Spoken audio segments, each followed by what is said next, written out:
Hello and welcome back to another breaking news update. My name is Jimmy Boyd and you were watching Boyd News. I want to thank you so much for tuning in today. I have breaking news coming out here for you. I want to bring you an update regarding the war in Ukraine and let you know what's going on over here. We're going to be talking about President Volodymyr Zelensky. That's him on the screen there for you. And I'm going to talk to you about how bad this war is going for them. And they are right around the corner from having to surrender here, and they're literally just not going to be able to fight this war anymore unless they get some support soon from the West or from the U.S. So we have Zelensky coming out in an interview on PBS, and I'm going to be showing you that interview clip here in just a moment, and talking about this. Okay, this is on the Business Insider, and it says Russia has Ukraine outgunned 10-1 on artillery and 30-1 on its air force, Zelensky says. So Ukraine is really not doing good right now. Okay, I've mentioned many times they're very low on ammunition, they're very low on artillery, they have almost non-existent air support or air defense, excuse me. Okay, so they're struggling to fight this war right now, and they have no way of defending themselves. They just got attacked again last night by Russian missiles. I think the town of Chernihiv. I'm not sure if I'm saying that right, but there was like 17 innocent people that got killed in some airstrikes last night in that town.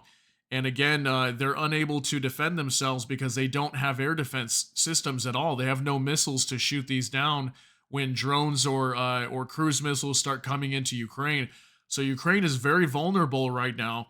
And we know that Ukraine also just lowered their conscription age from, I think it was 27 to 25, and they're going to be conscripting like 500,000 people, just basically throwing whoever they can to the front line because they don't have any supplies to fight the war, and all they've got really is just bodies at this point.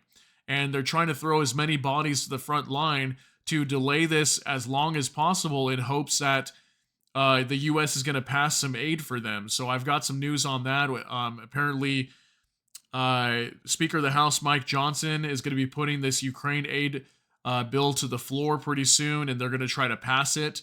High chance it is going to get passed, and that'll be good for Ukraine, I guess. And apparently they're going to try to do some sort of lending deal where they'll let Ukraine have the money, but they got to give it back later or something like that.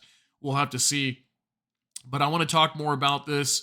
The fact that Ukraine is just struggling so bad and they're going to be losing this war. So let me go ahead and show you this this video on PBS News, and we'll go ahead and take a look at this together. So let's see this. I will give you one example, a very simple example. The Tropilska power plant. Electricity in the Kyiv region depends on it. 11 missiles were headed towards it. The first 7 we took down. 4 destroyed Tropilska. Why? Because we had 0 missiles. We ran out of all missiles. You know, when someone says that our allies cannot provide us with this or that weapon, or they cannot be in Ukraine with this or that force because that would be perceived as if Ukraine is engaging NATO in the war, well, after yesterday's attack, I want to ask you a question. Is Israel part of NATO or not? Here is the answer. Israel is not a NATO country. The NATO allies, including NATO countries, have been defending Israel. They showed the Iranian forces that Israel was not alone. And this is a lesson. This is a response to anyone on any continent who says you need to assist Ukraine very carefully so you don't engage NATO countries in the war. You have said that if the U.S. Congress does not approve the aid that it's currently considering, which is some $60 billion that's been held up by Republican lawmakers, you said if that doesn't move forward, Ukraine will lose the war.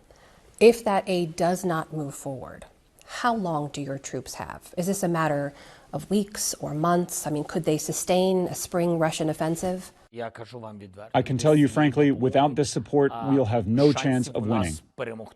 You need to be much stronger than your enemy. Today, our artillery shell ratio is 1 to 10. Can we hold our ground? No. In any case, with these statistics, they'll be pushing us back every day. To defend 100% of what's in our control, we would need to go from 1 to comparing numbers. 10 to 10. Okay, so as I've been telling all of you, Ukraine can't fight this war anymore. You just heard it directly from President Volodymyr Zelensky here. They cannot fight this war without U.S. support. Okay, they need weaponry in order to fight this war, and right now they don't have weaponry. So that's all they can do is just throw bodies at the front line and hope that they can delay this as long as possible, while hopefully the U.S. is going to pass some support for them. But think about this: at some point, the U.S. and multiple countries around the world are not going to continue to fund this forever. It's just not going to happen. So at some point, this war has to come to a close. There has to be some sort of peace deal that needs to be passed. And I don't see how that's going to happen. I think at some point Ukraine is going to lose this war and they just will not be able to fight it anymore. They're either going to run out of troops, or they're going to run out of ammo, or they're going to run out of money, or something like that is going to happen. And it's not going to end well for Ukraine, because I don't see Russia backing off. And this is just going to be really bad for them. And it's going to look bad on the West too, because the West has been supporting this for so long. And I also wanted to note here too, when he's talking about Israel and saying that, oh, you know, Israel's not a NATO member, but yet the U.S. came to literally defend them. Like literally, we had U.S. fighter jets in the skies over Israel and Jordan shooting down these drones and missiles getting shot from Iran. And he's saying, well, why don't they do that for us? You know, Russia's attacking us, and Russia's an enemy, Iran's an enemy. Why aren't they doing that for us? Well, that just goes to show how much more important Israel is compared to Israel. Okay, or excuse me, let me say that again. How more important Israel is compared to Ukraine. Okay, they're much more important to the United States than Ukraine is, and we can see that they're slowly, the U.S. is slowly pulling their support away from Ukraine, and they've been doing this over the past like 6 months now. The support has been dwindling more and more and more, and the more that happens, Ukraine can't fight this war, because as he said there, he cannot fight this war without the support of the U.S., and he's trying to get the support of the U.S., but the U.S. has been giving him the middle finger a lot lately, and there's obviously a lot of political issues in the country that's holding up this Ukraine aid bill as well. But we'll have to see. I've been saying before that there was a big chance it was going to get passed eventually. I think it was just going to be delayed. And we're probably like 2 months late now on this Ukraine aid bill. But it looks like there's a possibility it could get passed here in the very near future. But regardless, I mean, I just want to give you an update here and let you know what's going on with Ukraine. They're in a very bad spot still. And they're going to continue to have to fall back and lose this war more and more as time goes on. In the meantime, every time Russia's going to launch some sort of missile or drone attack on Ukraine, they're not going to be able to defend themselves. They're just going to have to take the hits over and over until they get some sort of air defense systems again. And they've been calling for that. They've been saying we need Patriot systems, Patriot missiles, and they're not getting that.